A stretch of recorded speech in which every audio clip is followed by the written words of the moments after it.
love bugs, beautiful souls, and badasses. This is Jasmine, also known as the Healing One, your favorite crystal lady and spiritual health and wellness expert.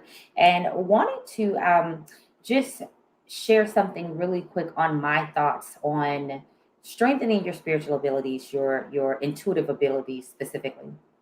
So I know in the time right now of social media, Facebook, Instagram, TikTok, all the videos, all the things, you are probably been inundated with all the things, all the tips, all the tools, all the tricks, all the ways that you can strengthen your gifts. And what I want to tell you is this: forget everything outside of you, whether it be crystals or any other modality or tool. Um, whether it be any specific practice, forget all of that. Get still, get quiet, and ask you, your higher self, your ancestors, your guides, whatever it is that you believe in, the thing that is bigger than you that created you. Ask you, what is it that you need to do to strengthen your gifts? And the reason I'm saying that is because I noticed that a lot of the times, and I've been guilty of it too, we all have, but I notice a lot of the times we get so caught up in doing the things to strengthen our gift that we forget to listen. We forget to tune in and ask whether that is really what we should be doing, for how our gifts need to show up for us and how they need to work for us, how our abilities need to resonate for us, how we need to operate in them, share them with other people, or utilize them in our daily lives.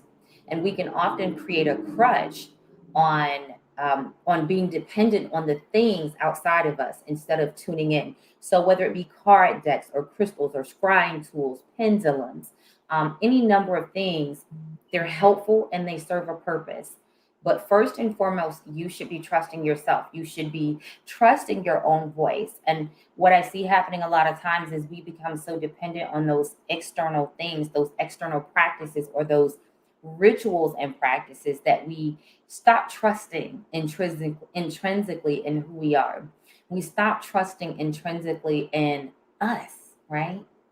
You are the most powerful thing walking the face of this earth. You are literally spirit in this human body. We all are.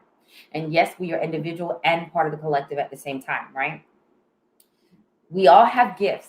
We all have abilities. We all have ways that our greatness comes through us, the way that it shows up for us and the way that it shows up for how we engage with other people.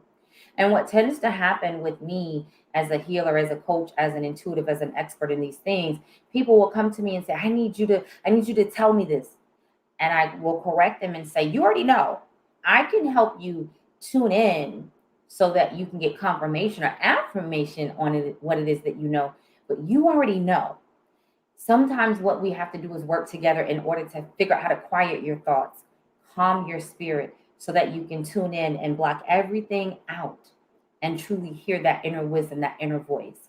So, one of the things that I always love to recommend is just get quiet, whether that be going for a swim, whether that be going for a walk on your favorite hiking trail or walking path, whether that be getting a good exercise session in, whether that be sitting calmly in your office chair and just being quiet, whether that be laying in the bed or on your favorite chair or sofa or on the floor with your doggies, whether that be sitting in your backyard, whatever it is, get quiet. Do something that helps calm your mind and soothe you and relax you. Don't worry about any tools. Don't worry about any specific practices. Just do something that helps to soothe you or get quiet. That's it. That's it. And if you're one of the people that say, you know what, I'd love to, but I really struggle to meditate, I'm not asking you to meditate. I just want you to be still for a minute. If your mind doesn't want to get quiet, that's okay. It may take some time. It may take you training yourself or learning ways to calm your thoughts down. And that's where the modalities can come in and help over time.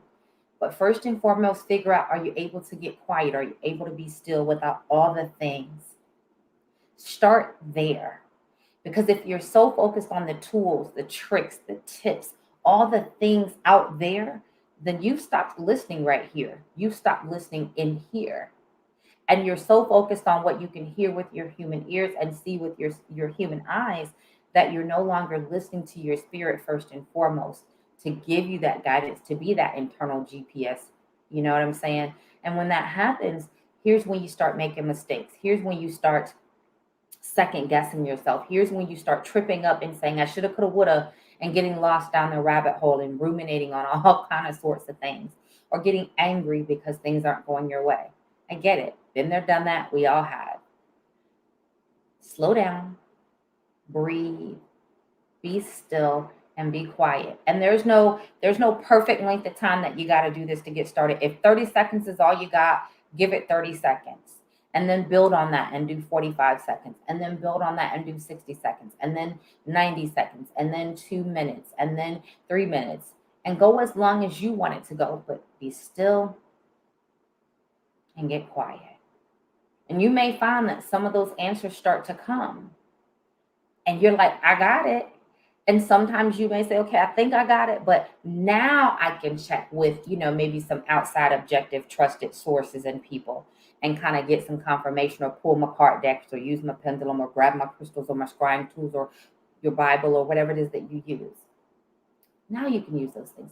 But first and foremost, bring it all the way back to ground zero, all the way back to home. Because before you do anything else, you've got to strengthen your intuitive abilities within. You are the intuitive. You are the power. You are the channel. You are the conduit. But if you're teaching yourself and training yourself that all the other things and all the other people are right and you're wrong, then you're going to end up in this never-ending cycle of crashing and getting overwhelmed and burned out and angry, maybe even bitter. So first and foremost, bring it back home. Start there. Then add in the things. I know it sounds oversimplified, and it is to some extent, but it works. I promise you, it really does work. Start there. Then we can talk about all the tips and tricks and tools and, all the things, all the ways. But start here first. I love you guys. Thank you for being a part of my community.